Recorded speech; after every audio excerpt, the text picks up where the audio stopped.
Karibu katika episode ya 8 ya recap yetu. Kumbuka kwamba mambo yalishaanza kuchangamka katika episode iliyopita. Ni mara baada ya kumuona baba mkwe akiwa anakili wazi kabisa kwamba aliweza kufanikisha mauaji ya mkwe wake kwa sababu alishindwa kutengeneza tiba ya kumtibia mke wake aliyekuwa anaumwa sana kitandani. Na haya maneno yote baba mkwe alikuwa akimwambia mwanasheria anayefahamika kama Nayan. Hasa huku upande wa pili, timu ya mawakili wanaendelea kujadili swala la ule mwili wa Mwamba kuonekana kuwa na fingerprint za Mwamba Ilan. Wakawa wanasema ina maana huyu jamaa ndiye aliyekwenda kufukua ule mwili, lakini katika kufukia ule mwili nani alihusika? Sasa Mwamba Ilan, kwa sababu ushahidi ulikuwa bado hujaweza kukamilika vizuri, alafu Mwamba kumbuka kwamba na yeye ni mwanasheria, basi aliweza kutolewa nyakati hizo za jioni. Lakini shemeji yake pamoja na mama yake wote walikuwa wako kando kidogo ya jengo la polisi wakiwa wanamsubiria kwa hamu sana, wamemletea vyakula kwa sababu alikuwa na hofu sana na jamaa hajawahi kuingizwa polisi hata siku moja. Mama mtu baada ya hapo akamchukua mtoto wake akamrudisha katika ofisi yake, akasema sasa nataka uchome kila kitu kinachohusiana na mizimu. Hiyo mizimu imeshaanza kusababishia matatizo sasa hivi. Lakini Mwamba akasema mama, acha mimi hapa kuisaidia ile mizimu ya kwanza kabisa, Suha pamoja na ule Mwamba ambaye haki yake ilikuwa imezulumiwa. Mimi najisikia amani sana kuisaidia mizimu mpaka sasa hivi. Kwa hiyo mama, mimi najisikia amani kuwa wakili wa mizimu na najisikia amani kabisa kufanya kazi hii kwa moyo wangu wote. Mama mtu alipomsikia kijana wake namna ambavyo anaipenda kazi yake, basi mama mtu akaamua tu kumbariki mwanae na kumwambia kwamba awe makini sana kwa sababu asije kaingia katika matatizo siku moja. Hasa baada ya mama mtu kuondoka tu, Mwamba Ilan akaanza kuuliza huu mzimu, wewe kwa nini umeweza kuhisi kwamba baba mkwe wako ndiye aliyeweza kukuua wewe? Lakini huu mzimu ukasema sitakuwa na jibu la kukupa kwa sasa hivi, ila nataka unikutanishe na mke wangu. Lakini Mwamba Ilan akasema sitaki kabisa utumie mwili wangu kwenda kukutana na mke wako kwa sababu siwezi nikajua hisia gani utakupo nayo mara baada ya kukutana na huyo mkeo. Usije ukaniingiza katika kesi za ajabu ajabu, msije mkaelewana na mkeo huko nikapata kesi nikaonekana kama nimebaka. Lakini mwanamama Nayan ambaye ni mwanasheria alikuwa anapambana kuhakikisha kwamba anakwenda kumtetea Sujong, mke wa marehemu, baada ya kugundua ukweli kwamba hakufanya mauaji bali baba yake ndiye aliyehusika. Lakini pia siku hiyo hiyo Mwamba Ilan alikuwa ameelekea Central kwenda kukutana na mke wa marehemu. Kuna maswali ambayo anatakiwa kumuuliza, na ukumbuke kwamba ndio lengo la marehemu, anataka kuongea na mke wake kabla ya kuweza kufanya maamuzi ya mwisho. Lakini pia hapa katika kituo cha polisi kuna afande ambaye alikuwa amepokea oda kutokea kwa Director Jeng kuhakikisha kwamba anampeleleza Ilan kwa kila kitu ambacho atakuwa anakifanya. Lakini kwa bahati mbaya sana Mwamba Ilan aligundua kwamba alikuwa amesahau peni yake. Kwa moja kwa moja akawa amemuomba huyu mlinzi peni. Kumbe hii peni ilikuwa na kinasa sauti ambacho kitakwenda kutoa rekodi nzima ya mazungumzo yote anayoyafanya. Mwanamama alilia sana na kusema kwamba kama tu yule jamaa asingeweza kunioa, yani Sanho, huenda ningeliishi kwa amani sana, lakini kutoka nilipoweza kuolewa niliishi kwa mateso mno. Hasa ukumbuke kwamba ndani ya mwili wa Mwamba Ilan ndio kuna yule mzimu. Baada ya kuweza kumuona mke wake analia kiasi kile, na wenyewe ukaanza kulia pale pale, na Mwamba akajiweka wazi kabisa kwa kusema kwamba mimi hapa ndio Suho mumeo.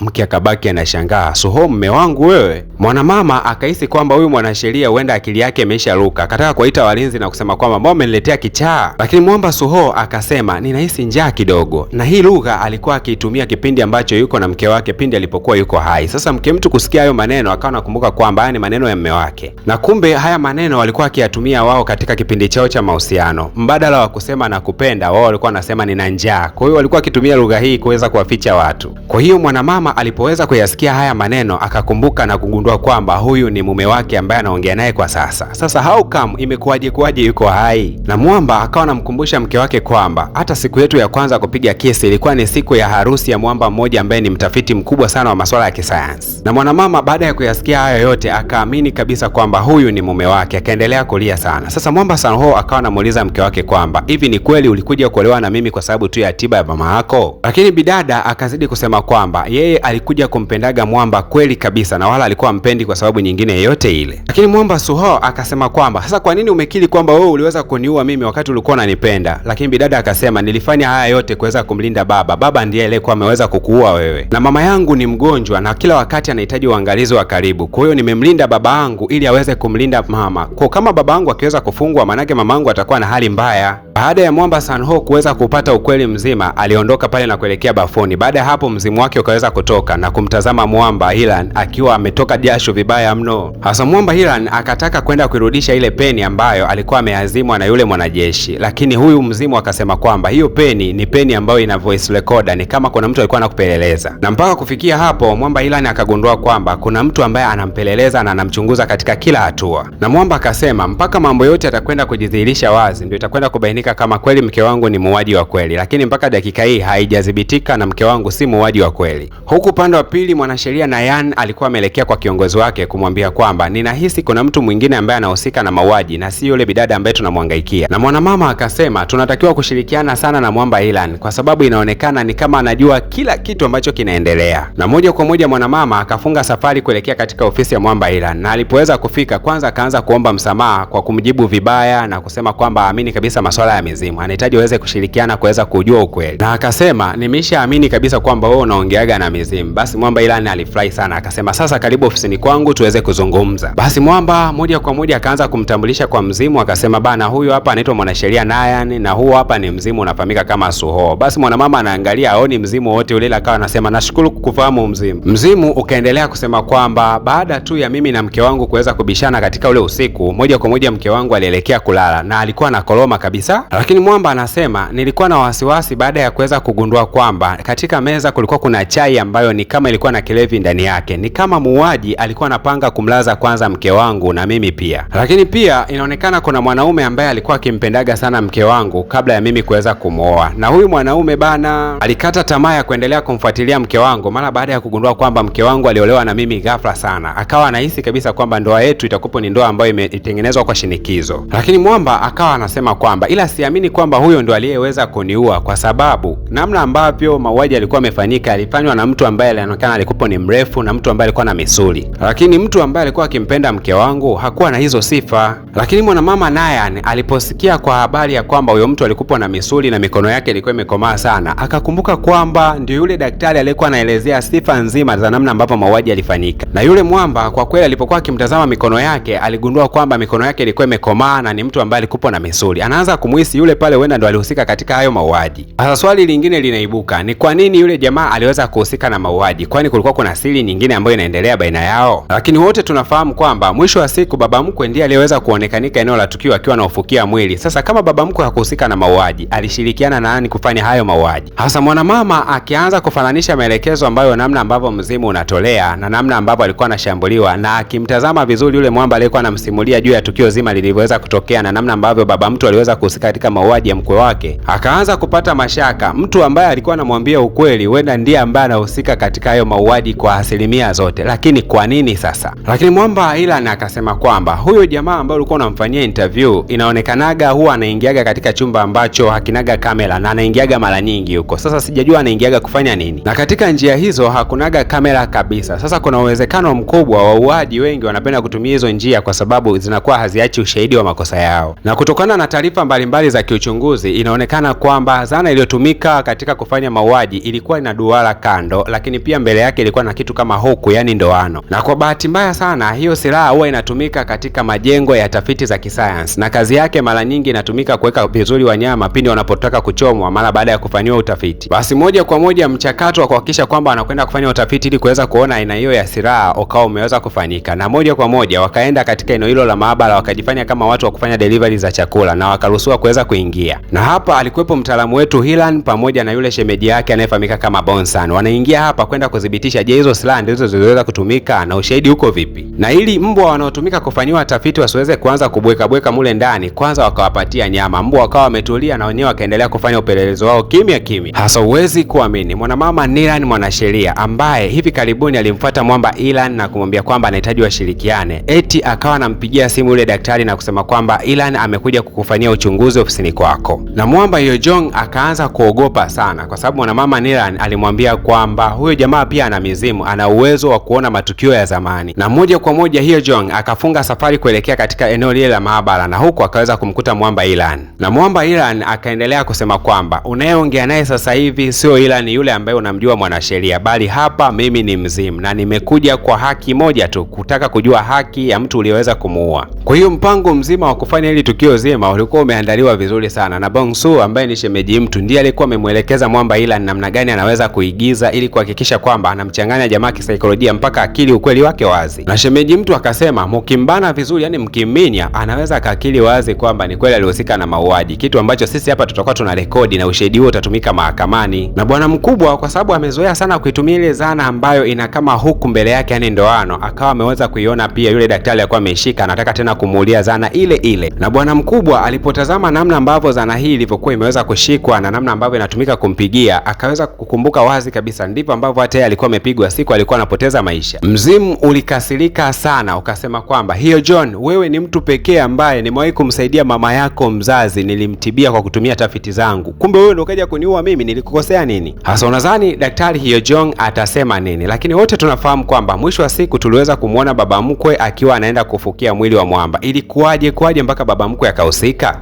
Lakini pia mwamba hiyo Jong, ni kwa nini aliweza kumuua mwamba tena kwa hasira kiasi kile? Kulikuwa kuna shida gani baina yao ikiwa mwamba aliweza kumsaidia yeye pamoja na familia yake kwa kuweza kumtibia mama yake? Tukutane katika episodi ya 9, itakwenda kutupa majibu ya nini ambacho kitakwenda kujili mara baada ya hapa. Kumbuka kwamba mimi naitwa DJ Paul na hii ni PVP Media Max. Hivi unajua kuwa PVP Media Max katika kitengo chake cha IT wanatoa huduma ya kuuza channel za YouTube ambazo zimekuzwa na PVP Media Max, lakini pia wanatoa huduma ya kukuza channel kutokea subscriber 0 mpaka subscriber 1000 ndani ya siku moja tu. Alafu ile changamoto inayowatesa wengi kufikisha masaa 4000, basi changamoto hiyo inatatuliwa ndani ya siku 2 tu kama tu ukishirikiana na PVP Media Max. Mamia ya watu wameshashtukia mchongo na watu wanatengeneza mkwanja mzito. Kama ujui utafungua channel ya YouTube na uelewi nini cha kwenda kufanya, tunafundisha namna ya kutumia AI, yani video ambazo unatengeneza wewe mwenyewe pasipo hata kuweka sauti yako wala picha. Hizi video zinajitengeneza zenyewe kwa kutumia maandishi tu. Nilidhani radi inagonga juu ya paa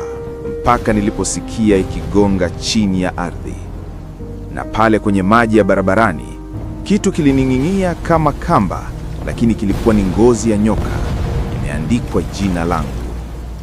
Kuanzia siku hiyo pesa zilianza kutoka sehemu ambayo haiwezi kutoka pesa, kaburini tu. Mbona hii ni zaidi ya ofa? Yaani unajifungulia akaunti ya YouTube, baada ya hapo inakuzwa mpaka kufikia vigezo ndani ya siku moja, kisha baada ya siku 2 inatimiza masaa, siku ya 3 unafundishwa namna ya kutengeneza content. Alafu kilaini tu ukiwa nyumbani unatengeneza mkwanja mzito. Wewe bwana wewe, upewe nini? PVP Media Max ni zaidi ya burudani na ni zaidi ya ajira. WhatsApp katika namba yetu ya simu ni 0622113984. Huduma zetu ni gharama nafuu kabisa. Kwa shilingi 100,000 tu unatengenezwa channel na kuziwa. Kumbuka, ofa hii itakapoisha gharama itakuwa kubwa zaidi. Wahi sasa, ipatia huduma yako, tengeneza ajira yako binafsi.